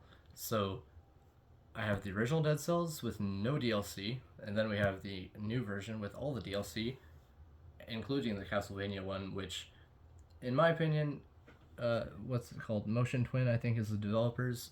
They are probably making a real Castlevania game, because when they announced this, they announced that they were working on two new, I think, well, not new IPs, but like two existing IPs. I want to say is how they worded it, and I feel like Castlevania is one of them, obviously, but they're also doing their own thing because they just announced that game where you can play it as an axolotl, and it's more of a Hades style game, but with Dead Cells like art style. I don't know. It looked great, and I can't wait to play that when it comes out. But if you like Metro games, but on crack with Castlevania elements and roguelike elements, and you like to die a lot, I highly suggest these. Dead Cells is the probably the best roguelike on Switch in my opinion, or just in general. I loved every second of it. I put hundreds of hours into it. I could not put it down when I first got it, so S rank, and I will always own those.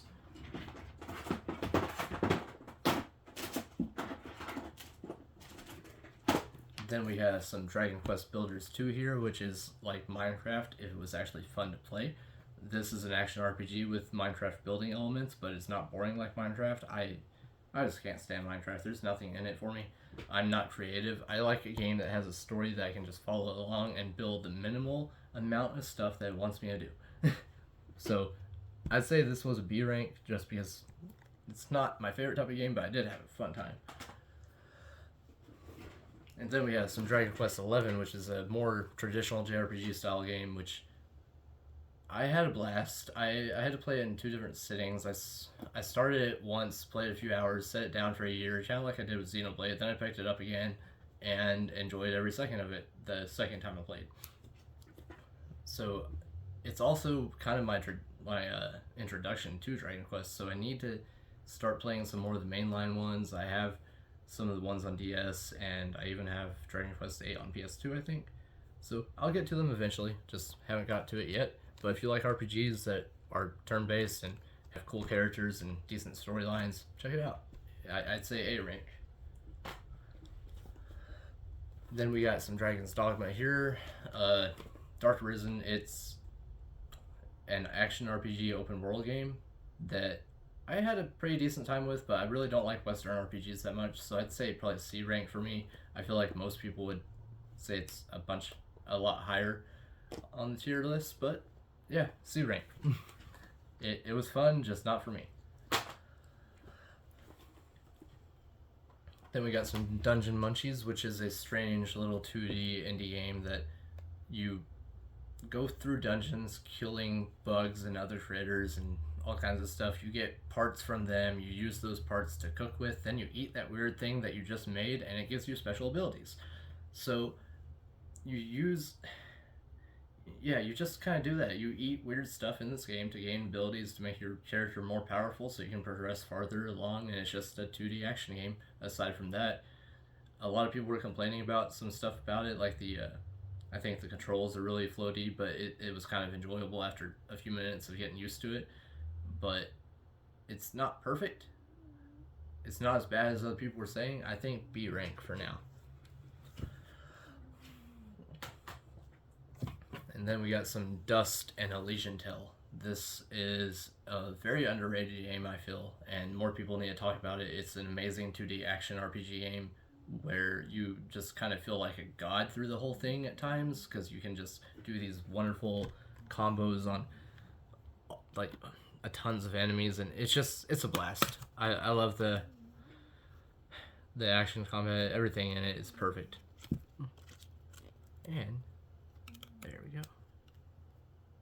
It is not a furry game, I promise.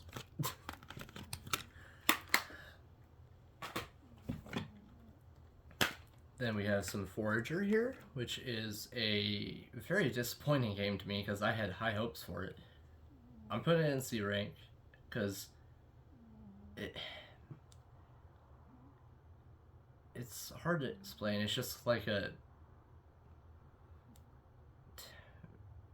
you start on one single little green island and you build from there. You just keep building until you complete the area, and once you build so many little islands onto your island thingy, though, that's when the game starts getting bad because the frame rates just get terrible the more stuff you have going on the little platforms that you're working on.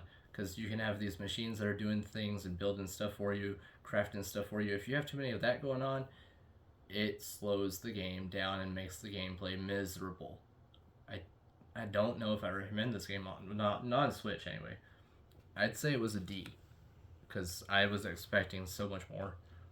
Like it's cute and I had fun with it, but it has issues. Now we got some Galaxy and Skulls of the Shogun. These are just I got them because they're really cheap, but they're one of them is kind of a strategic RPG type game, and the other is more of a shooter, if I remember correctly. And I haven't got very far in either of them. I think I like the Skulls of the Shogun more because it was more of an RPG type game. The other game I haven't really touched, but I guess C rank. They were cheap. They exist. I own them. They're games. Then we have For the King, much better game. I can't suggest it enough if you like tabletop Dungeons and Dragons type games that you can play with up to 3 people. If you know that many people, good for you. But I can't really think of anything negative to say about this game. The turn-based combat's great. The mechanics are nice and not too complicated that even I could understand them. And I'm an idiot, so that was nice. Like, I don't know, just the fact that I could play a game that I understood, it was weird at the time. I didn't know what to expect. It's very challenging though if you have to like being in pain too. It's great. I'd say this one's borderline S rank. Yeah, probably S rank. And it also just got a sequel recently that has yet to come to Switch. Hopefully the sequel does eventually. Now, we have Dragon Quest Treasures, which is kind of a not normal RPG. It's just a side quest type game. I had a great time. A lot of people didn't because it's not a real Dragon Quest game. But it's a game. And if you like Dragon Quest and if you like fetch quest type games, check it out. I would put it in B rank. Then we have an S rank here called Donkey Kong Country Tropical Freeze. Perfect game. Very challenging 2D platformer. Great art style, obviously. Also, it's the last Donkey Kong game we've gotten because Nintendo forgot about him, apparently. But hopefully we'll get another one day. I know there's been rumors, and with the Switch 2 on the horizon, supposedly, we'll probably get a new one sooner than later, I hope. But that one is S rank, and hopefully not the last one we ever receive. Then we got some Disgaea 5. If you like strategy RPGs, check it out. It's Disgaea 5.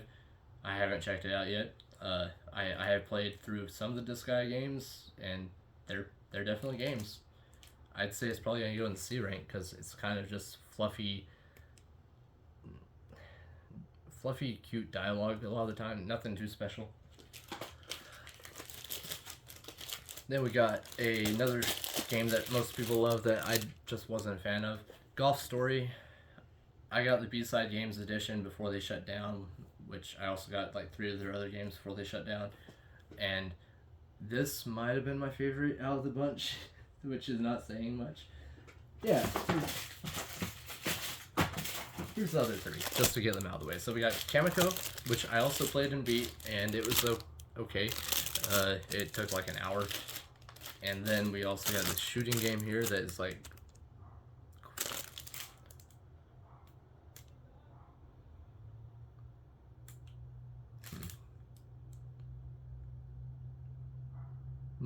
Knack or Naxta.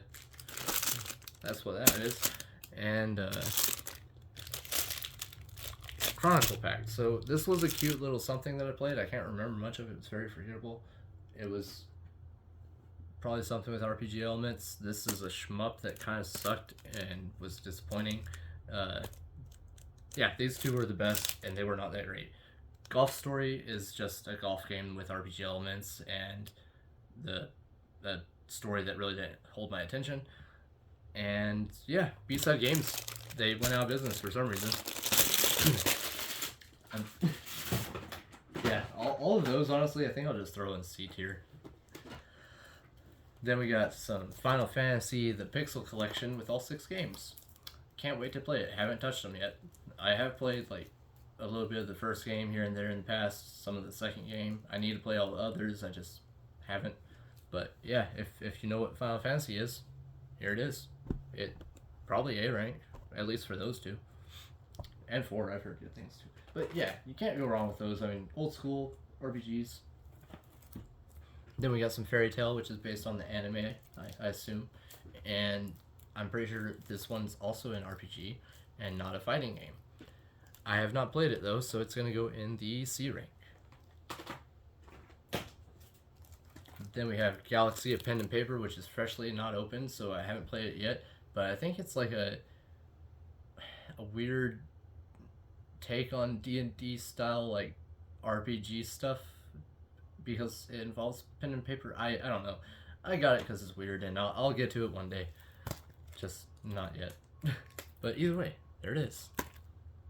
We'll put it in the B rank.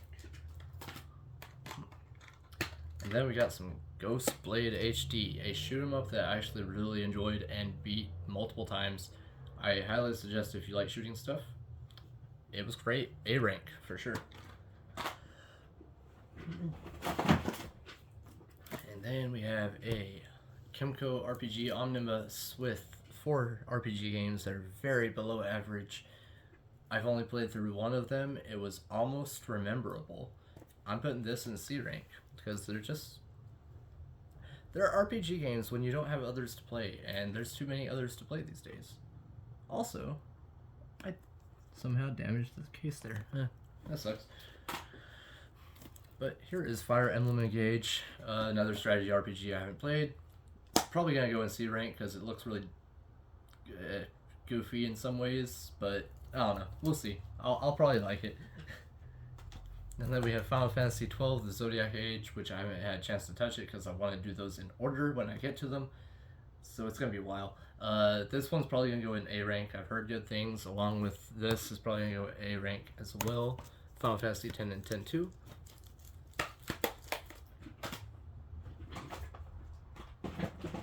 Then we got a Kirby game called Star Allies. It was very, very basic and not special at all. But I beat it. It was a game I played. It's B rank because Kirby's fun. It's just, it was very basic. Nothing else to it. Very easy. But it is Kirby. And then I dropped Baldo, which is a Studio Ghibli art style-ish game with Zelda gameplay elements. And based on what I know about the company and what they've done for the game recently, I'm putting this in S rank, and I haven't even played it just because I believe it's going to go there when I beat it.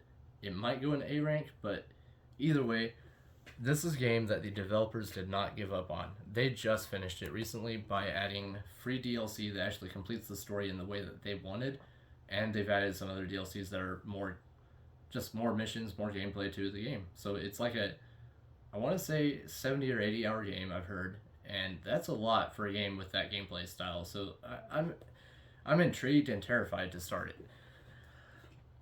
But when I do, I'll be lost for many hours. Then we got some Pokemon Mystery Dungeon Rescue Team DX. Haven't had a chance to replay it yet. I played the original on Game Boy and DS. They were fun for what they were. They're just kind of like sharing the wonder where it's just a top-down dungeon crawler, but in these you play as Pokemon. I would put this one probably in B rank because I think I'll enjoy it more than the other Pokemon games at this point. And then we have Origami, the Shadow Edition. This is a stealth game that has a really cool cel-shaded art style. I really suggested it. It just kind of makes you feel kind of like a badass at times. It's a lot of fun. I would put this in B rank, so check it out if you haven't. And then we have Alwa's Collection, which is a great double pack of 2 Metroidvania platforming games that are pixel art style. They're great. The music's great. Everything about it's great. It even has this little thing here, so that's cool. So yeah, these are definitely A rank. They're great games. Then we have Aegis Defenders. This is a what's it called? Tower defense building game that I'm not much of a fan of, and I got it just because it was fun. But I think I'll put it in C rank because I didn't play it much, and I just haven't gotten into tower defense games that much yet. Then we have Adventure Pals, which is an adorable little 2D platformer that I've played all the way through a couple times. It's a lot of fun. It's really cute and stupid. But I think I'd have to put it in A rank. So if you like cute, dumb things where you can ride a giraffe, check it out. Then we have the Advance Wars 1 and 2 double pack reboot camp thingy. Strategy games I haven't played yet. Art style's cute. I can't wait to try them. The remakes were made by WayForward apparently, so they're gonna be great. I just haven't had time. I'm gonna put these in A rank just for the fact that Nintendo brought them back. It just took a lot longer because of world stuff, but yeah. Next, we have Ninth Dawn 3, which is an open world action RPG game that no one ever talks about, and the other two games don't even exist in physical format, so this one is amazing that it actually came out in physical. I highly recommend it. I had a lot of fun with it when I was playing it. I played through very far. I'm going to go through and try to beat it again later on. It's not short, and I was busy with other stuff. But yeah, it's just a top-down action RPG with really nice little pixel art. I'd recommend it, and that's going in A rank. And then, up next, we have one that I can't get a sticker off of,